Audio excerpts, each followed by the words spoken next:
हमारे यहाँ 68 सेंटर्स बनाए गए हैं, जिनमें से 65 सेंटर्स रोहतक के अंदर हैं, शहर के अंदर 3 सेंटर महम के अंदर हैं। और हमारे पास जो टोटल मिला के कैंडिडेट्स होंगे इन सेंटर्स में, एक शिफ्ट में 16,000 के आसपास होंगे। वेरिएशन है थोड़ा बहुत, हर शिफ्ट वाइज 150 ऊपर नीचे हैं। 16,000 के आसपास सेंटर होंगे। कुल मिला के 4 शिफ्टों में 65,000 के आसपास स्टूडेंट्स हमारे पास आएंगे। जो आने वाले स्टूडेंट हैं वो लगभग हैं हमारे भिवानी डिस्ट्रिक्ट से ज़्यादातर स्टूडेंट, और कुछ स्टूडेंट हैं झज्जर डिस्ट्रिक्ट से। झज्जर से सिर्फ 40 के आसपास पर शिफ्ट आ रहे हैं, यानी 160 के आसपास ही स्टूडेंट झज्जर से आएंगे। और जो जाने वाले स्टूडेंट हैं हमारे पास, वो हमारे डिस्ट्रिक्ट से जाएंगे, गुड़गांव में जाएंगे और फरीदाबाद में जाएंगे। फरीदाबाद में जाने वाले लगभग 4,000 साढ़े 4,000 के आसपास पर शिफ्ट हैं, और गुड़गांव में जाने वाले 14,000 के आसपास हैं, यानी 18,000 पर शिफ्ट के हिसाब से हमारे यहाँ से गुड़गांव और फरीदाबाद में जा रहे हैं। जो हमारे यहाँ से जाएंगे उनके लिए सरकार द्वारा व्यवस्था की गई है, एक पोर्टल बनाया गया है ट्रांसपोर्ट डिपार्टमेंट द्वारा। लोगों के ऑप्शंस, जो कैंडिडेट्स हैं उनसे ऑप्शन मांगे गए हैं कि वो अपने साधन से जाना चाहता है या पब्लिक ट्रांसपोर्ट से जाना चाहता है। तो उनके ऑप्शन आए हैं। कल वीडियो कॉन्फ्रेंस हुई थी, मुख्यमंत्री जी द्वारा अध्यक्षता में की गई थी। उसमें लगभग 3.5 लाख के आसपास ऑप्शन आए थे पूरे स्टेट के। वो और बढ़ जाएंगे, 13 लाख के आसपास टोटल कैंडिडेट्स हैं, जिनमें से 3.25 लाख के आसपास कल ऑप्शंस दिए थे उन्होंने, पब्लिक ट्रांसपोर्ट को चुना था। तो और बढ़ जाएंगे। तो जो भी है हमने अरेंजमेंट कर दिए हैं। हमने अपने डिस्ट्रिक्ट के, जो यहाँ से हमारे बसेज जाएंगे गुड़गांव और फरीदाबाद के लिए, हमने 728 बसेज का अरेंजमेंट किया है। इसमें हमारे हरियाणा रोडवेज की बसेज भी हैं, और बाकी जो रिमेनिंग बसेज हैं 140 के आसपास हरियाणा रोडवेज की हैं, और बाकी जो हैं हमने स्कूल बसेज को रिक्विजिशन किया है। तो ये बसेज हमारे जो अवेलेबिलिटी होगी, 6 लोकेशन हमने डिसाइड की हैं जहाँ से बसेज कैंडिडेट्स को अवेलेबल हैं। ये हैं लाखन माजरा, महम, मदीना, कलानौर, शापला और रोहतक। 6 लोकेशन से बसेज यहाँ से चलेंगी, और गुड़गांव और फरीदाबाद में जो वहाँ के प्रशासन द्वारा निर्धारित स्थान हैं वहाँ पर जाएंगी।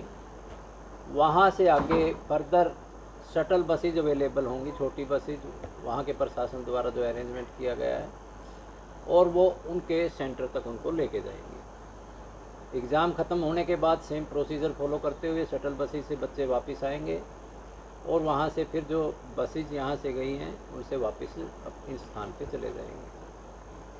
जो हमने बच्चों के लिए समय का निर्धारण किया गया है, वो सुबह 4 बजे से यहाँ से बसेज स्टार्ट हो जाएंगी। वो 4 बजे से और 5 बजे तक लगभग, जब तक बच्चे यहाँ से निकल नहीं जाते, ताकि फरीदाबाद का समय ज़्यादा लगेगा, 3 घंटे कम से कम लगेंगे पहुँचने में। 4 बजे चलेगी तो 7 साढ़े 7 तक आराम से फरीदाबाद चले जाएंगे, और अगले आधे घंटे में 8:30 बजे तक एटलीस्ट वो अपने सेंटर तक पहुँच जाएंगे। पेपर कितने बजे? 10 बजे पेपर है, 10 बजे से और 11:45 ये टाइमिंग है पेपर का। तो 1 घंटे पहले भी वो अपने सेंटर के अंदर एंटर करें। जैसे अनाउंसमेंट किया हुआ है कैंडिडेट्स के साथ में, ये बात हमको बोला गया है, बसों का उसी हिसाब से किया है या सिर्फ कैंडिडेट? नहीं, वो जो पोर्टल है ट्रांसपोर्ट डिपार्टमेंट की, वो भी ऑप्शन मांगा गया है।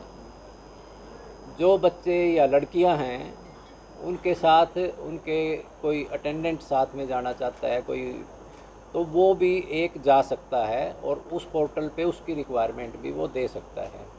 कल तक जो फिगर थी वो 75,000 के आसपास, वो जो साथ में जाने वाले हैं उनकी फिगर थी।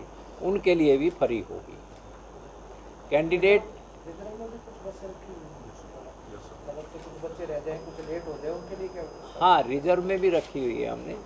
काफ़ी हमारे पास 728 जो बसेज हैं वो काफ़ी क्वांटिटी में हैं, और उन जो हमारे पास अभी तक जो पोर्टल पे आई है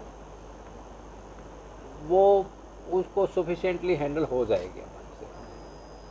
और जो दूसरा जो इशू है इनकमिंग कैंडिडेट्स जो हमारे पास भिवानी से आएंगे और झज्जर से आएंगे, उनके लिए हमने राजीव गांधी स्टेडियम जो है उसको फिक्स किया है। वो बसेज वहाँ पे आएंगी।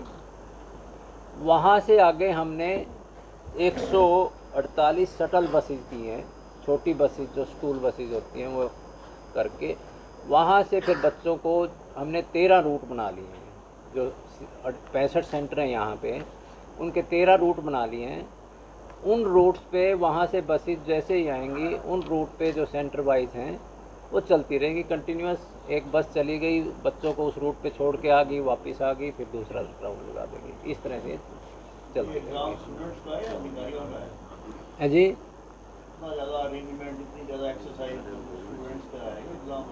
एग्ज़ाम तो स्टूडेंट्स का है, लेकिन अरेंजमेंट तो सरकार का है।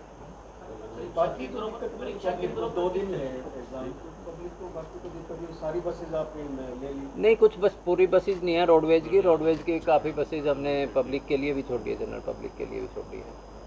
परीक्षा केंद्रों पर किस तरह के प्रबंध किए गए, किस तरह के निर्देश जो है दिए गए हैं जिन जगह पर परीक्षा केंद्रों पे जो SOP है हमारा स्टाफ सिलेक्शन कमीशन की तरफ से आया है, जो 68 सेंटर्स बनाए गए हैं उनकी हमने एक प्रीलिमिनरी मीटिंग ले चुके हैं सभी सेंटर सुपरिटेंडेंट्स की। और सेंटर में सेंटर सुपरिटेंडेंट्स होंगे और जो रेगुलर एम्प्लॉइज़ हैं उस स्कूल के वही इनविजिलेटर होंगे। अगर किसी स्कूल के पास इनविजिलेटर्स की कमी है, रेगुलर एम्प्लॉय नहीं है, तो वो DO को इन्फॉर्म करके और DO उनके सरकारी स्कूल से टीचर्स को दे देंगे, वो पूरी कर दी जाएगी। हर स्कूल सेंटर में CCTV का अरेंजमेंट होगा, जैमर होंगे, पावर बैकअप की व्यवस्था होगी, बैठने की व्यवस्था होगी। ये सारा अरेंजमेंट कमीशन के द्वारा किया जा रहा है। कमीशन ने अलग अलग एजेंसीज़ को ऑथराइज किया हुआ है और वो ऑलरेडी फील्ड में आ चुके हैं और सेंटर्स में जाके अपने अरेंजमेंट्स को पूरे कर रहे हैं। सेंटर की मेन जिम्मेवारी किसकी होगी? सेंटर की मेन जिम्मेवारी तो सेंटर सुपरिटेंडेंट है, पुलिस की व्यवस्था होगी, और इसके अलावा हमने जो 35 ड्यूटी मजिस्ट्रेट और फ्लाइंग स्क्वाड ऑफिसर्स अपॉइंट किए हैं।